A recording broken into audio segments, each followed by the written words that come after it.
Get out and go to Onowu's house. After sleeping with him, make sure my money is complete before coming back, or else no food for you.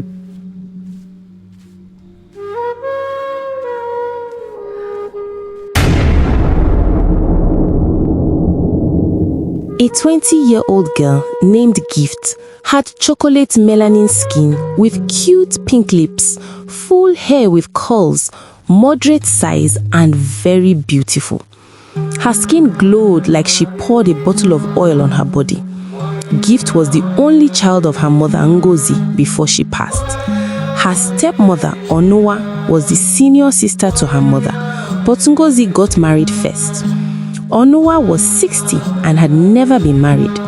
The day her junior sister Ngozi got married was the day her hatred began, all because of envy and bitterness that her junior sister found a husband before her. Unfortunately, Onowa was behind Ngozi's death. She had poisoned her quietly, and the poison spread through Ngozi's leg, rotting it from the inside until the smell was unbearable. Ngozi got terribly sick and eventually died. On her dying bed, knowing she had no other family left, Ngozi handed Gift over to her senior sister Onowa, trusting her with her most precious thing in this world. Onowa cried fake tears and agreed without hesitation. The moment Ngozi was laid to rest, the mask came off. Onowa began treating Gift like a slave. She sent her to the farm daily to cultivate yam without giving her food for days at a stretch. If Gift dared to speak or complain, her punishment was extended. Sometimes 2 full days passed without a single meal. When money ran out in the house, Onowa did the unthinkable. She forced Gift to sleep with old men old enough to be her grandfather, including the Onowu himself, all in exchange for money. Gift was a virgin. The first time she was forced to be with a man, she came back with bruises so deep she could barely walk. She had not healed properly when Onowa forced her out again to meet another man. Gift cried and screamed in pain, but her cries fell on deaf ears. After each encounter, Onowa would collect every kobo of the money and use it to buy herself new wrappers, earrings, and coral beads. She never gave Gift a single dime for painkillers or proper treatment. Gift nursed her own wounds in silence. One morning, Onowa sent Gift to Eke Market to sell a full basket of yam. Gift lifted the heavy basket onto her head and walked the long road to the market under the sun.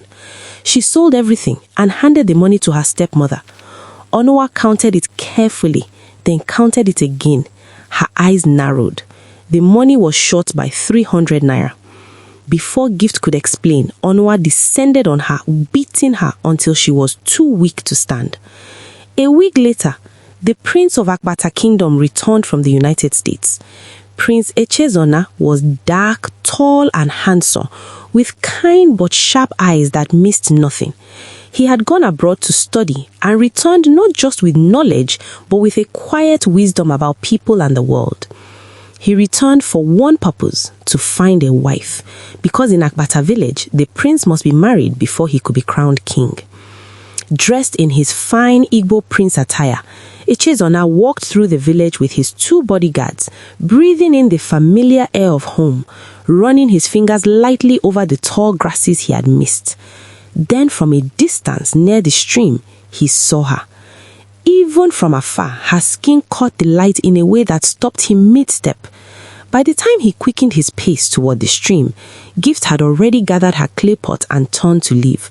He caught only a glimpse of her back and her glowing skin disappearing into the path home. "Who is she?" he asked his guard quietly. "She is the stepdaughter of Onowa, my prince," the guard replied. Echezona was quiet for a moment. "I like her skin tone, even without saying her face." He paused, then straightened. "Do not trace her. I don't do such things. Instead, visit the town crier. Tell him I will be choosing a wife in 3 Eke market days. Let all the maidens of Akpata know. Consider it done, my prince." He returned to his palace, a grand and luxurious place that had waited for his return. But that night, his mind kept drifting back to the girl by the stream and the way her skin had caught the afternoon light. 3 Eke market days later, the maidens of Akpata kingdom had dressed in their finest, braided their hair, adorned themselves with coral beads, and assembled in the palace compound with hope in their eyes. Gift heard of the gathering from village whispers. She found Onuwa sitting in the compound and approached carefully. "Mama, please, can I join the other maidens at the prince's palace?" Onuwa turned slowly and looked at her like she had said something offensive to the gods. "As what?" she hissed. "May the gods strike that useless mouth of yours. Go to the stream and fill every empty pot in this house, then fetch firewood. Move!" Gift lowered her eyes, picked up her clay pot, and walked to the stream. Back at the palace, the ceremony was in full swing. The maidens stood in a long row, colorfully dressed and hopeful.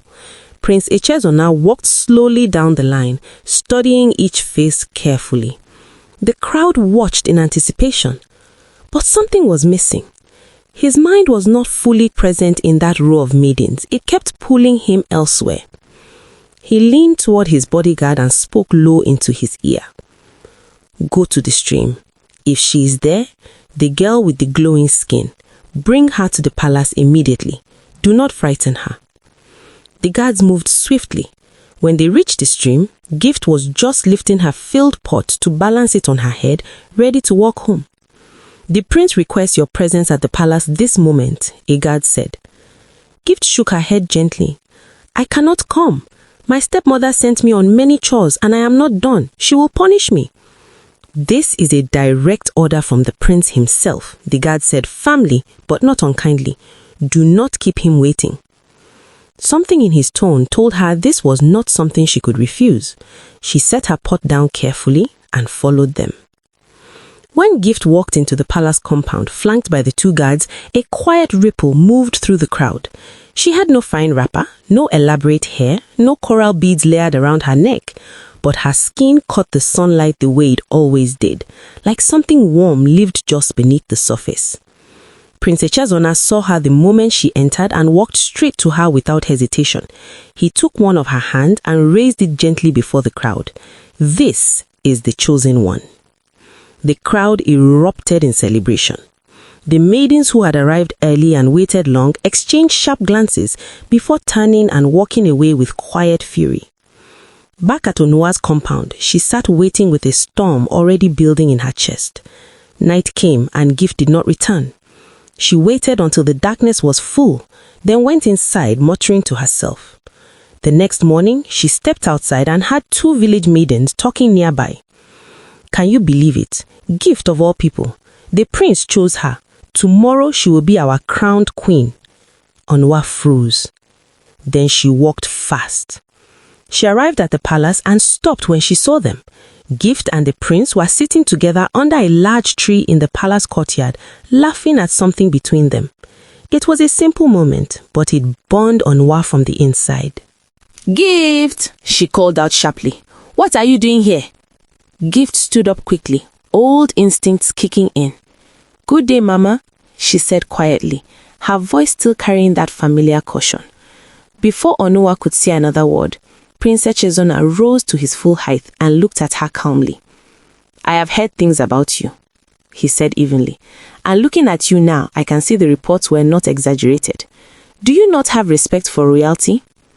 Onuwa did not flinch. She lifted her chin instead. "Gift is a village prostitute. She has slept with almost every man in this village, including the Onowu himself. You are making a mistake." The prince held her gaze without blinking. "I already know everything. I have my ways. I am the prince, remember? I did my findings before I raised her hand. And what I found is that she did what she did because you forced her to." He paused to let that settle. "The next Eke market day is our traditional wedding and coronation. You are invited." Onuwa stared at him, then at Gift. Then she turned and walked away, her wrapper swishing behind her. But Onuwa did not go home. Her feet carried her past her own compound, past the edge of Akpata, all the way to the neighboring village where a native doctor lived in a hut surrounded by dried herbs and old smoke. She sat before him and told him what she wanted. The native doctor prepared something and placed it before her. "Call her name 3 times, he instructed, and the thing will attach itself to her. she would lose her mind within 24 to 48 hours. He held up a finger. But hear me well. On your way home, do not speak to anyone. Do not reply. Do not open your mouth for any reason. If you do, everything you have set in motion will turn back on you. Onuwa listened, nodded, and called out clearly, "Gift! Gift! Gift!" She felt something shift in the air. Then she rose, adjusted her wrapper, and headed home, lips pressed together. She was almost back when she heard two women standing at the roadside talking. Their voices carried easily. "That gift is so lucky. Tomorrow she becomes our queen. The gods have truly smiled on that child after everything she suffered." Onuwa stopped walking. Her jaw tightened. These were the exact kinds of women she could not stand. People who stood on roadsides singing the praises of a girl she had spent years trying to bury. She forgot herself entirely. "Useless women," she snapped. "You have no work. All you do is stand on this road and gossip from morning till night. Mind your business before the gods strike you where you stand." She hissed and walked on. She did not know that those two women were not ordinary. Ngozi, Gift's late mother, had entered their bodies and stood on that road waiting, not to gossip, but to fight for her daughter one last time. The two women looked at each other and smiled slowly. Then they dissolved into thin air as if they had never been there at all. Onuwa reached her hut and went inside. By the time she sat down, she had already forgotten that she had spoken. She had forgotten the instruction entirely. The next morning, Onuwa woke up early, dressed carefully, and put on her best wrapper, her finest coral beads, and her most prized earrings. An evil smile played on her lips as she walked to the palace. She would stand right there in the middle of everything and watch Gift lose her mind before the whole kingdom. That would be the end of it. The palace grounds were full. Drums were playing. The air smelt of palm wine and sweet red earth.